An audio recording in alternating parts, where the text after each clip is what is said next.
the different mechanisms for private participation.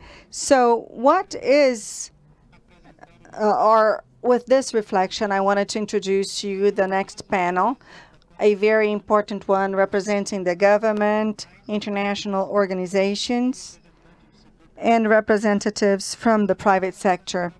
I'd like to introduce Santiago Yus, first of all. Ciudadana Brazil,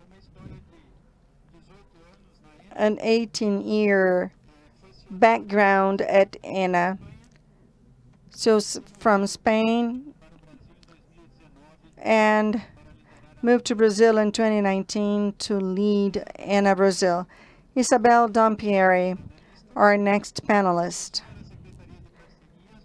She works with the partnership sector for the government of the state of São Paulo. She's a lawyer. She's worked at Madrona Lawyers and other important law offices in Brazil. Rafael Echevarne, General Director of the Airport Council International, Latin America and the Caribbean.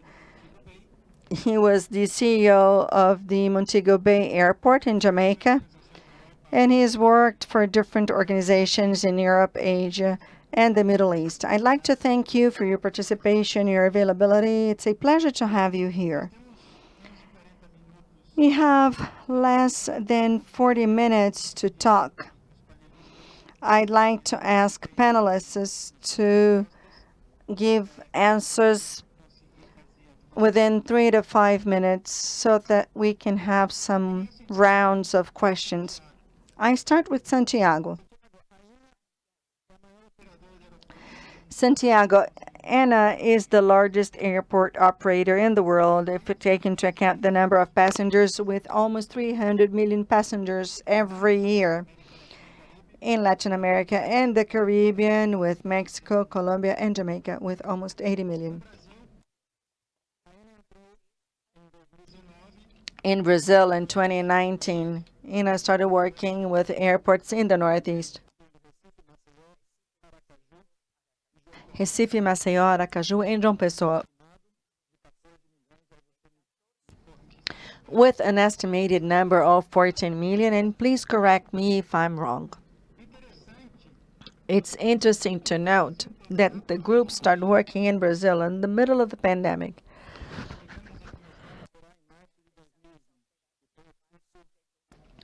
You started operating in 2020, in the peak of the pandemic, if I'm not mistaken. So within this context, my questions have to do with how the pandemic affected your activities and the airport business in general. I also want to know how you're planning to restart. What are the lessons learned in terms of the new business in Brazil? But above all, in this contract relationship between the government and a private operator. I wanted to hear what your opinion is about this before we start our panel, or actually to start our panel.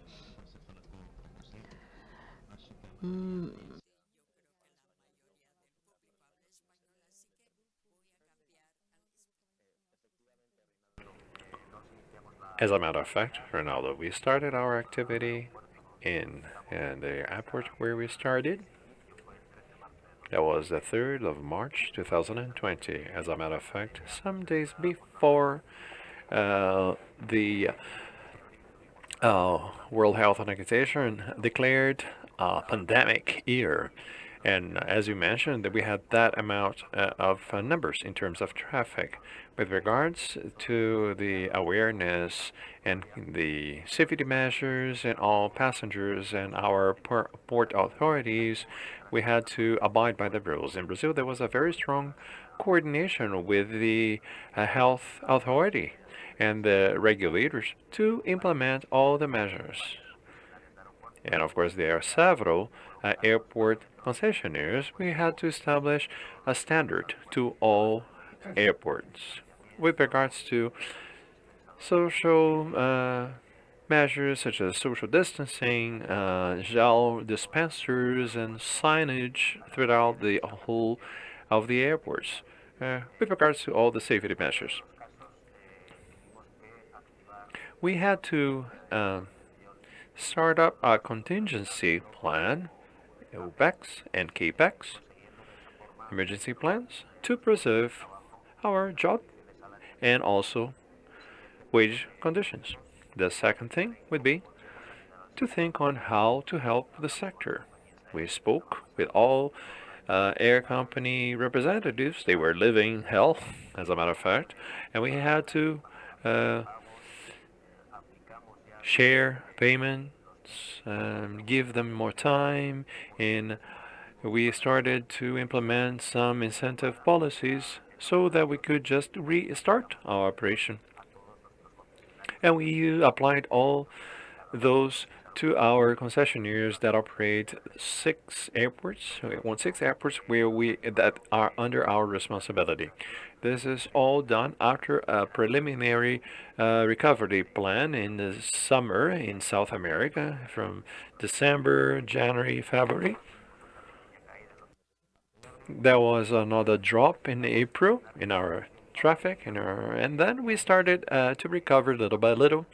And we now consider that the domestic national traffic has almost reached normal standards, 100% traffic, as in before.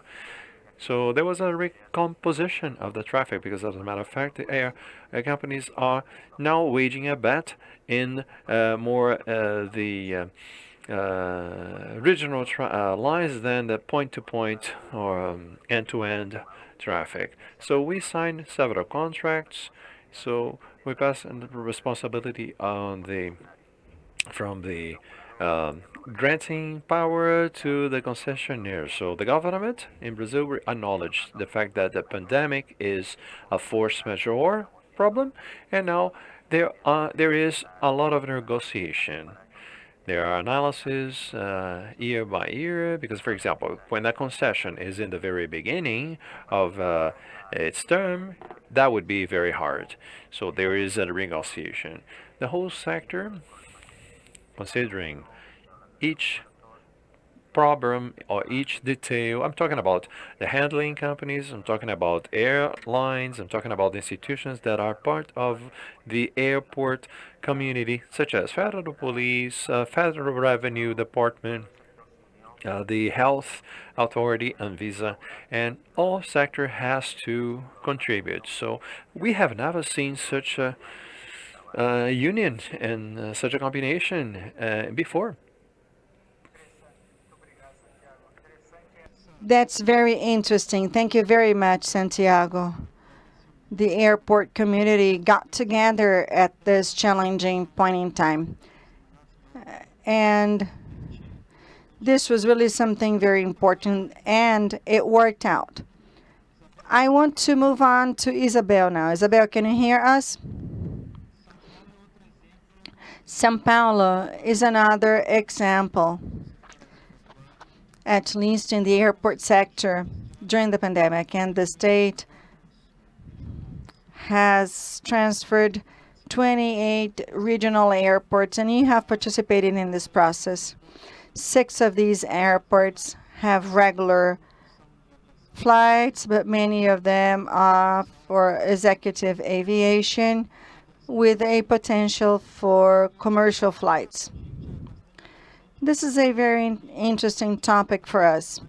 At IDB, we have worked with different countries to deal with this issue of regional airports. This is something that happens in different areas where we grant the main hubs and airports to the private initiative, and the government has to manage all of the other airports to guarantee the sustainability of the airport network. The state of São Paulo has accepted this challenge, has led to a concession of all of these airports, but this involves challenges. If we do not have a commercial demand, or perhaps it is not quite visible, and then you have to explore other sources of revenue. So within this context, the challenges that were faced with the state and a concession for a group of airports. And what are the lessons learned also in the context of the pandemic? So I wanted to know what your opinion is, and I also wanted to know if we can compare this to other states as well. Thank you very much. Good afternoon, everyone. First of all, it's important to say that the organization of this project was not simple. We have 28 airports scattered throughout the state of São Paulo with different sizes, different investments, different vocation. Each one of them has a different vocation. And on top of it, we did not have any baseline. So if you think of hospitals, we had suburban hospitals and the hospital PPP in the state of São Paulo.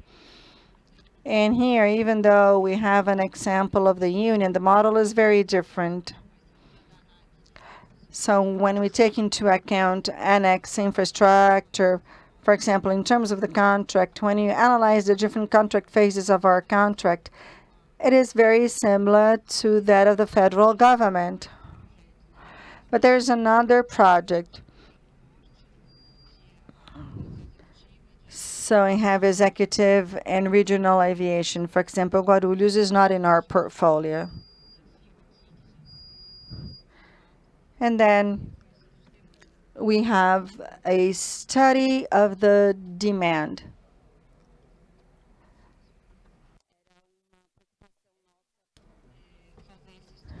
So we wanted to carry out this study in a very accurate manner because we know that some projects in Brazil did not work out. We do have some airport experience where the demand was very important for the success of these projects.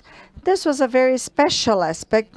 We had a change in the category of the different airports. We had some smaller ones focusing on executive aviation, and we were planning for them to become commercial flights or the other way around, or even international flights. It was a very important journey to organize the demand. And then the pandemic came in. It had a significant impact, especially in the aviation sector.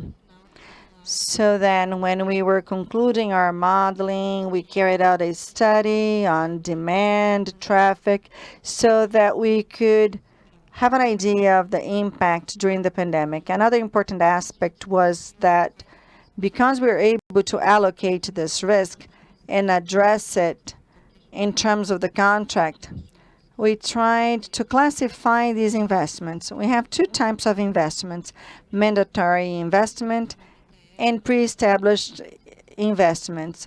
Both are mandatory. They must be fulfilled. But the pre-established investments are more flexible from time to time. We have ordinary or extraordinary reviews. The different parts can review the need to make these investments. They may be suppressed, anticipated, replaced from one airport to the other. Our idea is to have more flexible investments so that the concession didn't have to make unnecessary investments. So if there was no demand, the investments don't have to be made and they may be reviewed. Finally, another aspect that was already mentioned, the challenge of giving away an asset which does not belong to the concession. So these airports are part of the federal government.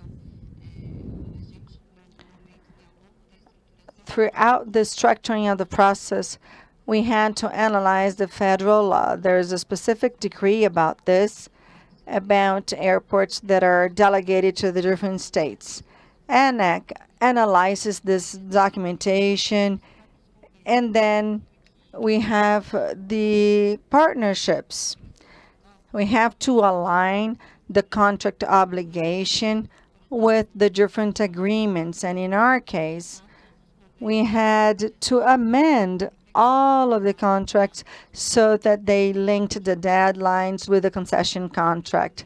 And so just to summarize, in terms of challenges, we modeled from scratch without having a baseline. In terms of the lessons learned, the solution of the problem based on unstable demand is a lesson that is here to stay. Also, we have to be careful when granting an asset that belongs to a different level of government. Thank you, Izabel. That's really interesting. The IDB took part in some of these studies with the states, and we see that this contract design flexibility has allowed the private sector to come forward.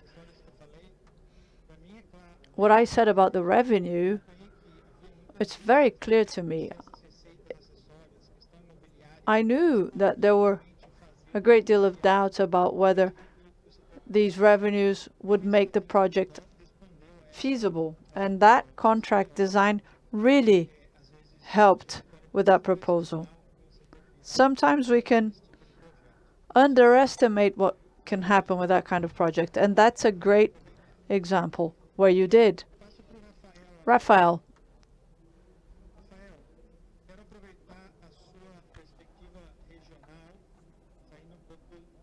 I'd like to hear about your regional experience. You have experience in Latin America, the Caribbean. Obviously, many airports in the region had a liquidity problem, as I said at the beginning. Very few industries can survive a drop in demand of 90%. So what is the current situation? And how do you predict the future of the industry? Where do you think governments should focus? And the last part of the question is, how would you compare the reaction of other governments, the measures implemented by other governments, with those implemented by Brazil? We talked to Tiago about how the regulatory agency and the granting authorities acted. So could you give us your regional view about the same things? Perfect. Thank you very much, Reinaldo. As a matter of fact, the impact that caused, and it is still causing in the sector, is astounding. We had never thought it would be so huge. There was no traffic in the region in the first few months of the pandemic, and as Santiago mentioned, little by little, we recovered it. What we'd like to highlight to the region with regards to impact is that we had different speed as we managed through. Mexico, for example, where there were no restrictions, not even today, there's no restriction for traveling. There's no need to produce any type of test to step into a plane.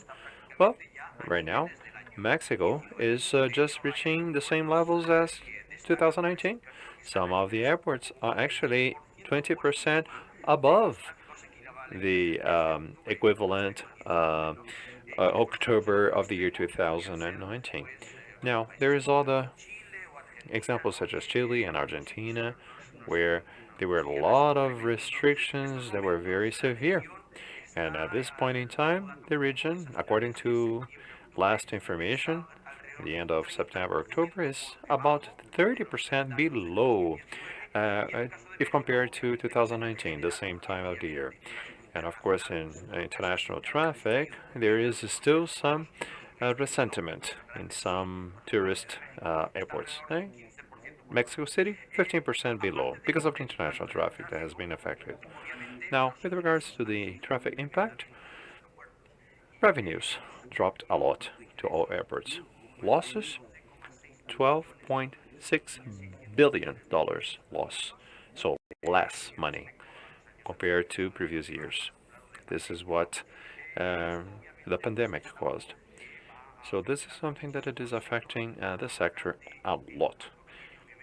The impact is tremendous to many airports, and of course the need for new infrastructure, which is so important in our region.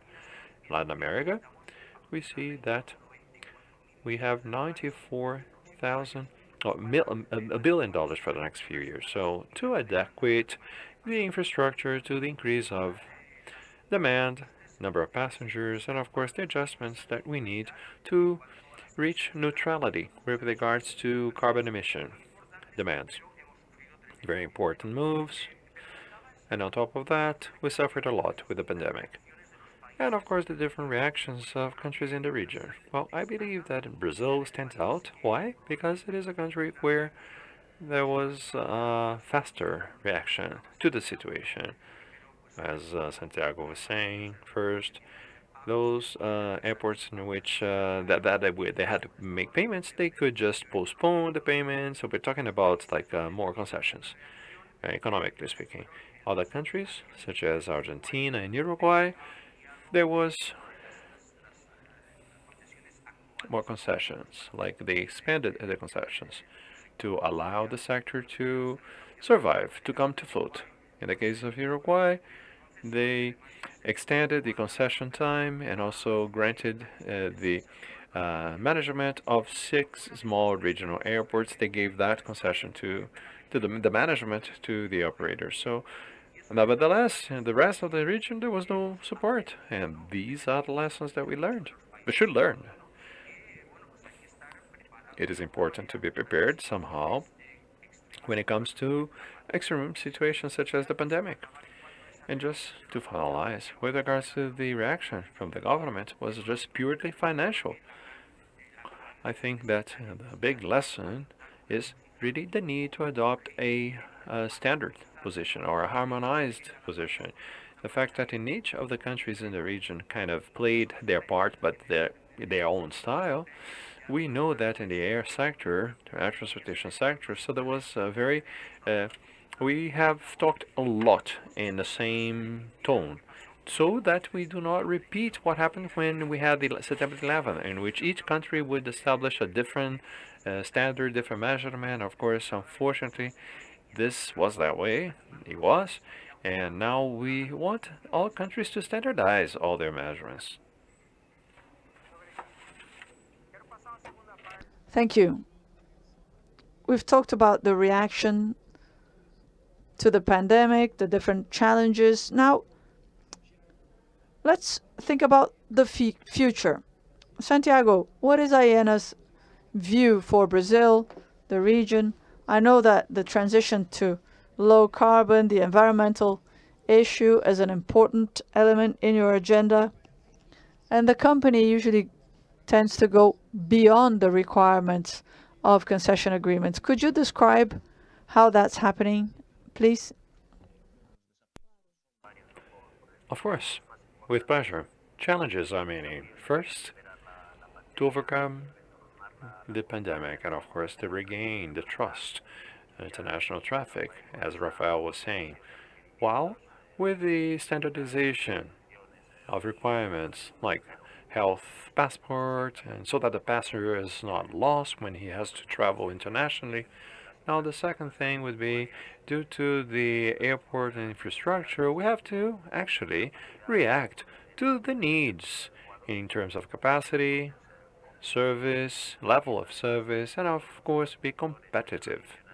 And all the other perks and all the other things in details in the wake of pandemic, in the wake of COVID, and of course a more efficient system to make this a more competitive sector. I'm talking about policies, collaborative decision making, and other details. I would say that for our Latin American region, and especially to Brazil, our number of flights per inhabitant are very low. The indexes are very low. So traveling by air is still not so common. Well, we have to get a more competitive approach and also have a more possibility to generate additional demand. So to with the liberation of the sector in Brazil, for example, with more possibilities of entering more companies participating. And of course, we had cases such as the European case in the 90s and Mexico and Colombia with this aperture, and that helped a lot to create more connectivity. Of course, technological innovation. This is important, not only in the airport processes, such as equipment, um, luggage, passengers, but also this is related to the implementation of drone technology, efficient fuels, etc., etc. And of course, not last but not the least, the operators that could receive promotions and collaboration through institutions. And talking about sustainability, I believe that this pandemic has made something that it is very important. It's not that we forgot, but as a matter of fact, there is even more relevance, more importance. In 2017, there was a strategic document regarding the climate change and the commitment for the development, for the sustainable development until 2030. What we have to consider is the fact that we are responsible in this sector, and our leaders,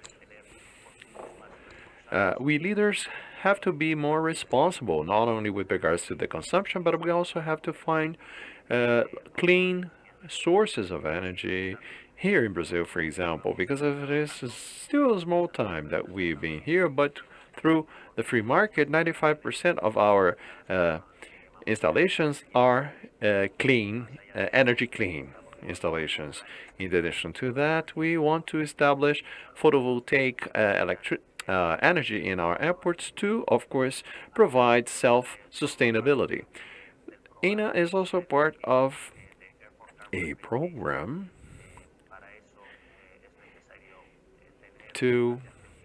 for that matter, we have to have a climate plan, we have to have a neutral carbon commitment, and we have to be more daring to reach a level of zero emission. I would like to highlight the fact that our first cargo-free flight in Brazil was between Recife and Fernando de Noronha as a national park. This is an example of environmental preservation. Well, definitely sustainability and this action with regards to the climate change has to link up to all the things such as circular economy, quality of air, noise management, and also social commitment with our communities and also the people management. Thank you, Santiago. That's very true. Airports have been very proactive in sustainability, and it's wonderful to hear that. Izabel, we're about to conclude our panel, but I also want to ask you, thinking about the future, regional airport regulation concessions will be the responsibility of ATESP, right? They regulate and manage different modes, highways, intercity transportation, and airports. Will anything change in the way AirTask operates? What are the main characteristics you see in that regulation looking forward? I'll be brief because we're almost out of time. I think the upside is that there is no news in terms of who's going to regulate. ATESP is famous for regulating highways, but since 2017, it's been regulating the 5 other airports in the concession. This project that was listed in July is the second round, 22 airports. In 2017, we auctioned another 5, so 100% of São Paulo airports are now under concession, but AirTesp is experienced in regulating airports, and the agency's participation was very relevant. We were able to improve things that weren't working in these 5 airports. And now we've been able to address those problems in the model for these new 22 airports. So the news is there is no news. The market is familiar with the RTESP standard. Everyone's used to our excellence in highways, and it will apply to airports. Thank you, Izabel. So, to conclude, Rafael, if we can go back to sustainability, how did the pandemic affect the decarbonization agenda, and what are the plans for the future? Santiago has mentioned AENA. Your last thoughts, please. As a matter of fact, Santiago mentioned very important points. I would like to say that we really fear that during the pandemic we would forget the environment. And I do believe that the airports have been incredibly responsible. Many airports have united efforts to the airport carbon program. It's the only world program to make full measures to decrease emissions. Actually, Galapagos Airport or Guayaquil Airport and Quito Airport are carbon neutral, or carbon is a maximum level of zero emission. So I believe it's been a good move. This is good news. And other thing, we had to explain to the region what airports have to do or can do to decrease the emission to meet the goals until 2050 with regards to emission. Thank you, Rafael. So, to conclude this session, I want to thank you. We know how important the airport sector is. Hopefully the worst is over, and now it's time to look to the future. And this interaction between the government and the private sector will be key, because that's what drives the industry. The IDB's doors are open to contribute to this agenda. Thank you for the high-level debate. Have a great afternoon. Thank you. Thank you.